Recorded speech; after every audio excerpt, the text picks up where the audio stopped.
Hi everyone, my name is Miss Clausen and I am one of the counselors here at Issaquah High School. I'm going to be going over with you our Running Start PowerPoint. So this is the presentation that we would have given if we were in person in the evening to students and families who are interested in the Running Start program for fall 2021. It's going to be an overview presentation, so just know later in the year in March we'll have a next steps with more of kind of the nitty-gritty details in terms of, signing up. We go over a little bit of that in this presentation, but this is more general information for students and families who are interested in what is Running Start, who's eligible, and kind of how it looks for the school year.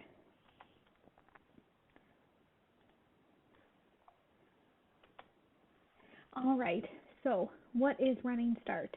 So Running Start is a program, a state-funded program for 11th and 12th grade students. So that's the main requirement for entering into the Running Start program. So anyone that is currently a 10th or 11th grader going into their 11th or 12th grade year is eligible to participate in the Running Start program. It's a program that allows students to take classes at the local community college for free, and then they're actively working on accruing college credits and meeting their high school requirements at the same time. So you can earn and get 15 college credits maximum paid for. So the college credits kind of break down depending on how many classes you still take at the high school, which we'll cover later, but you get a maximum of 15 college credits paid for. You can work towards your associate's degree. So when you're taking these classes at the local college, you are accruing a college transcript as well as they're going on to your high school transcript as well and working to meet your graduation requirements. There's multiple locations in which you can participate in this program. So the most common options are Bellevue College, Renton Tech, and Central Sammamish. We also have a few students that have gone to Green River Community College, Cascadia College. So there are other options, but those three are definitely the most popular as they are closest to Issaquah High School. So what does a Running Start schedule look like? This is probably the question we get the most. And the short answer is it really depends on the student because there are a lot of different options. So this is the part that tends to be the most confusing for students and families. So I tried to give a lot of information on this slide just to help make it a little bit more clear. But you really think of it in terms of, are you going to be participating in the Running Start program full-time or part-time? So a full-time student is a little bit more straightforward. A full-time student at Running Start is a student who is taking all of their classes at the college. So they have no classes on campus at Issaquah High School, and everything is taken through the college. You are still an Issaquah High School student, so you are still enrolled in our high school, and you are just accessing your classes at the college, but you are not taking any classes on campus. So this is the student that can take that maximum of 15 college credits. You have to take a minimum of 12 in order to be enrolled full-time, just like how you have to have a full-time schedule at Issaquah High School on campus here. You have to make sure you have a certain amount of credits at the college to be a full-time student. The biggest difference we try to help students and families is to start thinking in terms of credits rather than classes. So, at the high school, it's like, oh, I'm in 7 classes. At the college, it works a little bit different. So you want to think of how many college credits are you taking. So we have lots of resources on our counseling website, and we can break this down later. But generally speaking, a college credit is 5, or a college class that a student would take is 5 credits. Again, not all of them, but the most typical is 5 credits. So English 101 is 5 college credits. That comes back on to the high school transcript as 1.0 or a full year of English. So a 5-credit college class is equal to 1.0 high school credits. So if a student is full-time and Running Start, typically speaking, they are taking 3 classes at a time, and each of these classes is 5 credits to get that 15. Another big difference between the local colleges and the high school is that we are on semesters. So we have our fall semester and our spring semester, and the colleges are on quarters. So there's 3 quarters in the school year: fall, winter, and spring. So students take classes end of September to early December. That's the fall quarter. The winter quarter is early January to mid-March, and then the spring quarter is early April to mid-June. So you're taking less classes at a time, but you're changing classes 3 different times. A little bit similar to middle school with the trimesters, very similar to kind of that schedule. So again, I know it's a little bit of a weird kind of switch, but it is very helpful if you start thinking in terms of credits rather than classes, just because not all college classes are the 5 credits. So that's the full-time schedule. For the part-time option, that is when a student is taking 1 to 7 classes at Issaquah High School. So we have a formula that we use to calculate the number of credits that you are eligible to take based on the number of classes you want to take at the high school. So we don't do it based on how many college classes you want to take. We ask you, how many classes do you want to take at the high school? And if you say I want to take 2 classes, AP Biology and Algebra 2, then we calculate, okay, based on these 2 high school classes, you are now eligible to take 13 credits at the college. So that is something that is done way later in the process, and you work with your counselor to kind of determine the amount of college credits you're eligible to take based on the classes you want to take at high school. So that's the part you have to have the most patience, and just know that, we can't give you a straight up answer right off the bat just because our master schedule is not built until later in the spring. And Running Start, typically they don't post their college catalogs until later. So when you're working with the part-time schedule, you just have to know that we are going to help you, but you just have to be patient knowing that you're not going to be able to have it all mapped out like right away in April, say, when you decide you want to do Running Start. Okay, so who is eligible for the Running Start program? As I touched on earlier, you just have to be entering into the 11th or 12th grade. This is a state law, so there's no wiggle room here. You have to be in those grades, and you have to have earned at least 10 high school credits to be going into the program. So by the end of your sophomore year, you have to have 10 high school credits. We ask all students, this kind of goes back to that part-time schedule and just being comfortable with a little bit of ambiguity for a while, but we ask all students who are considering Running Start, even if they think they know for sure they're going to do Running Start, to complete the course selection process through the high school. So in March, you're going to enter all of your classes for the next following school year. So we recommend all students complete that process. It is much easier for us to drop classes at the high school when you kind of reach the point in the Running Start process when you're going to register for classes than it is for us to go put you back into classes that we might not have room for. So we ask all students, especially since we complete our course selection process before you're fully ready and all of the steps are complete at Running Start, to just complete the course selection process at the high school, and then just know we will drop your classes later on in the enrollment process.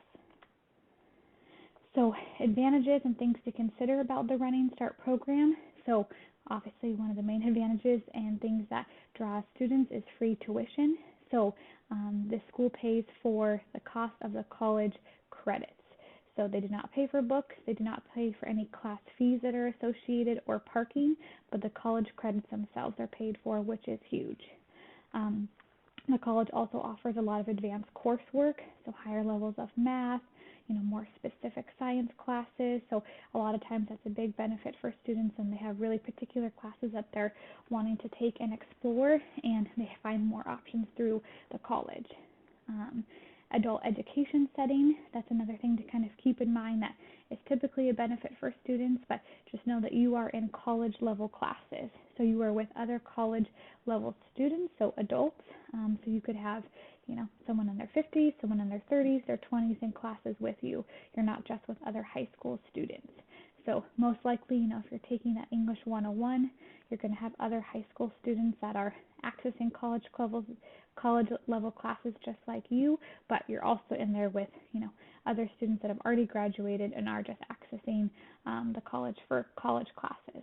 So the college also offers a lot of flexibility in scheduling. So you will go to school for less hours in the day, so it's not going to be that locked in, 7:45 to 3:10 that you have at the high school. So you can kind of stack classes to be all in the morning, the afternoon, spread them out on different days. So a lot of students really find that to be a huge benefit and something they enjoy. The college level classes also move much faster. So remember kind of how we talked about how that 5 credit English 101 comes back as a whole year.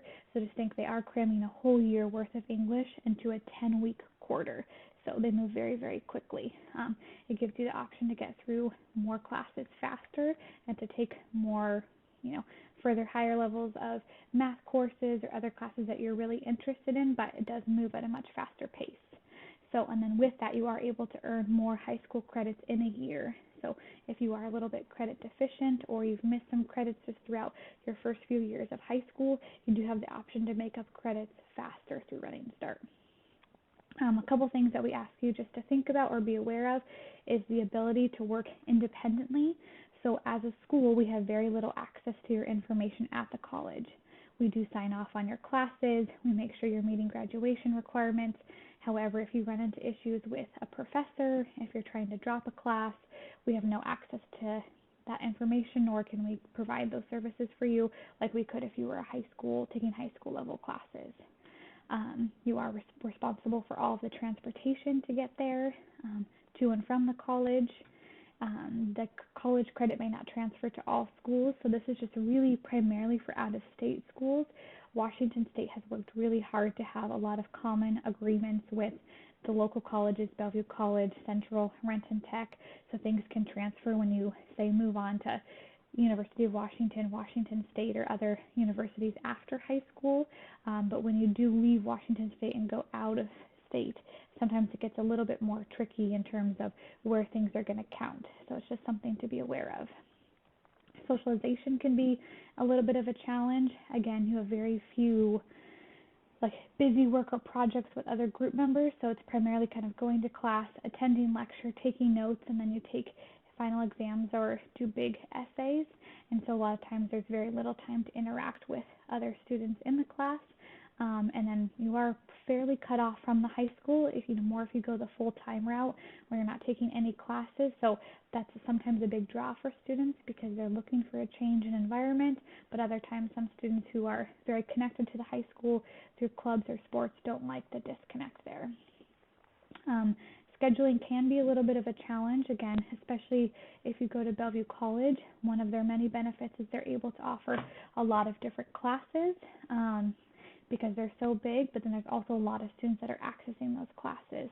So for example, as a junior, you have to take history, U.S. history, so there's 3 history classes you get to choose to meet that requirement, but lots of high school students in the area are accessing Bellevue College for Running Start, and they're all kind of going for those few history classes. So just something to think about. Bellevue College, they're not going to hold a spot for you in U.S. history, even though you need it for graduation. So it is your job and your responsibility to make sure you're staying on top of your registration deadline so you can sign up for the correct classes. Another thing to think about is math placement. So for students that are currently in geometry and going to be in Algebra 2, Algebra 2 would be your next math class. Algebra 2 is not a college level class. So there is a class you can take at Bellevue College at Central. However, it's below the 100 level, so the tuition is not covered by the school. And it's also your responsibility to know that those classes come back as half the credits. So your counselor can kind of explain this to you more later, but students that are going to be in Algebra 2, they sometimes want to find a different option to take that Algebra 2 class rather than through the college because it can get quite expensive. So we have lots of options. For example, you can take Algebra 2 as a first or a 7th period at Issaquah, and maybe that's your only class you want to take. You can take it through the online learning department. So there's lots of options to meet this requirement, but it's just important to note that you do have to place into the math class. You can't just decide you want to go into pre-calc and skip over Algebra 2. Their system doesn't work like ours in terms of we are a self-select school where you can select what classes you think you're ready to handle. The college is going to say, no, you have to place into these classes through either a placement exam or proving you've already taken the classes beforehand. So that's just something to kind of keep in mind in terms of depending on where you're at for math. So next step, so this is the part that we can kind of give you a quick overview in terms of what you need to do to enroll in the Running Start program, but then also just know that coming in March, we're going to give a lot more specifics in terms of the nitty-gritty details. But generally speaking, you just go to your first step is to go to the prospective college that you want to attend's website. If you don't know which college you want to attend, that's also a good chance to kind of, later on in this presentation, we provide links to the 3 most common websites, and they have information sessions. So highly recommend, especially right now, all of the informational sessions are remote, so it's a really great time to kind of attend one of those, listen to some of the advantages and opportunities they have at each of those prospective colleges. But you go to their website, and they have an online application. The application is essentially asking for all of your information. It's very quick, very painless and easy. And so you complete that application, and then you just have to be patient. They will send you a very long but detailed email in terms of next steps that you need to follow, and it'll walk you through every single step of the process. So you will reach a step in the process when you need to get your enrollment verification form signed. So that's when you come to see your counselor. Due to the amount of Running Start students we have, we are unable to meet with every single student and their family to just kind of go over the whole process with them. That's why we're kind of putting together this presentation to help answer a lot of questions. But just know that's the kind of the point in the process when you need our signature to register for classes, and that's the time when we kind of schedule what we refer to as a spring meeting with you. So we're going to let you know in March how exactly we're going to handle those, depending on the remote setting or where we're at in the world at that time in March. But that's going to be your opportunity to meet with your counselor individually, to get your questions asked, to sign off on the forms you need to register for classes, and things like that. So just know that's kind of generally speaking how the process will go. So a couple other things to consider. We touched on most of these kind of already on the earlier slide, but that it's your responsibility to make sure that you're staying up to date on information. We use Canvas and the Remind app as a way to communicate with students.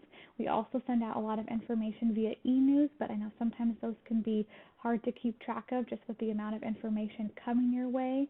But that's how we let students know about further drop-in dates.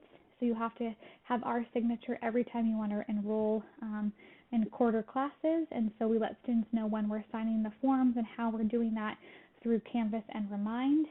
There's Remind codes later on in this presentation, and we ask that just students sign up for Remind, no parents, please, just because they cap the amount of people we can have in a group.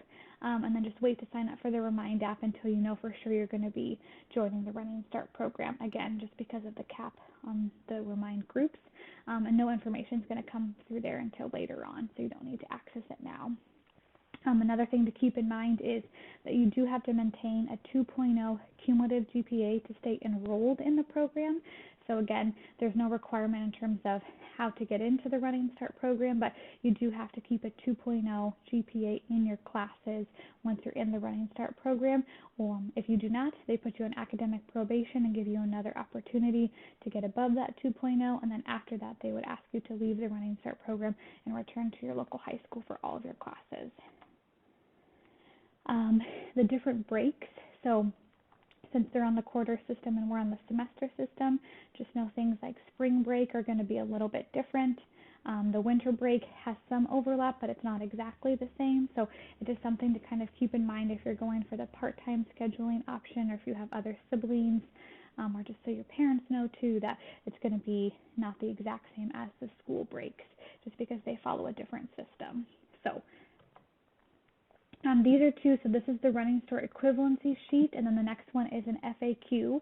So these are both available on our counseling website. Those are just little snippets to show you that we've put those together for you. But please access those links on our counseling website, as the frequently asked questions answers a lot of questions for new students and families, and the course equivalency helps to kind of show you what classes you take to meet your graduation requirements.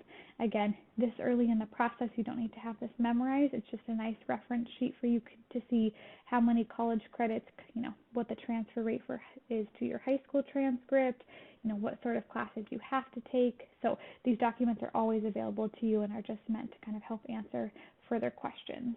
So a lot of these commonly asked questions are actually answered on that frequently asked question. So just please refer to that if you kind of fall into one of these brackets.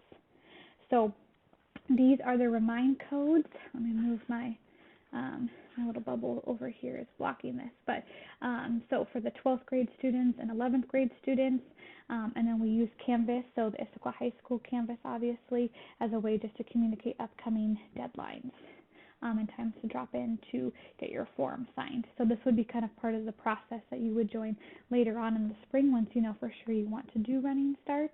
But just know this is our way of staying connected and letting you know of upcoming things. These are great links for the 3 local options I had talked about earlier, so Bellevue College, Central, and Renton. None of the fall applications were open yet, so that's why this is so early on in the process.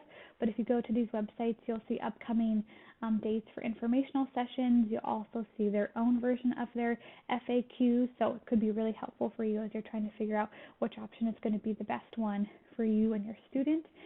You can look at the course catalogs for the current winter quarter and just kind of get an idea on what the selection is, which also might help inform your decision in terms of where's the best place for you to attend. Next steps, so further presentation dates. So just know on March 10th during the SEL, so the Wednesday time, we're going to have a presentation for students. So it's going to go over some general information, but also kind of next steps in terms of, all right, if you are thinking Running Start, here's what you need to do. And then the following day, so March 11th in the early evening, we're going to have a live Q&A for parents and students. So that'll be a great chance to kind of come get some more questions answered and just let us know what we can help you with. So I've also included in this PowerPoint a quick link to the counselors and our alpha breakdown so you know who to contact if you have further questions. So that is also available to you. All right, well, I hope that you guys found this information helpful and that you guys have a good rest of your day. Thanks so much.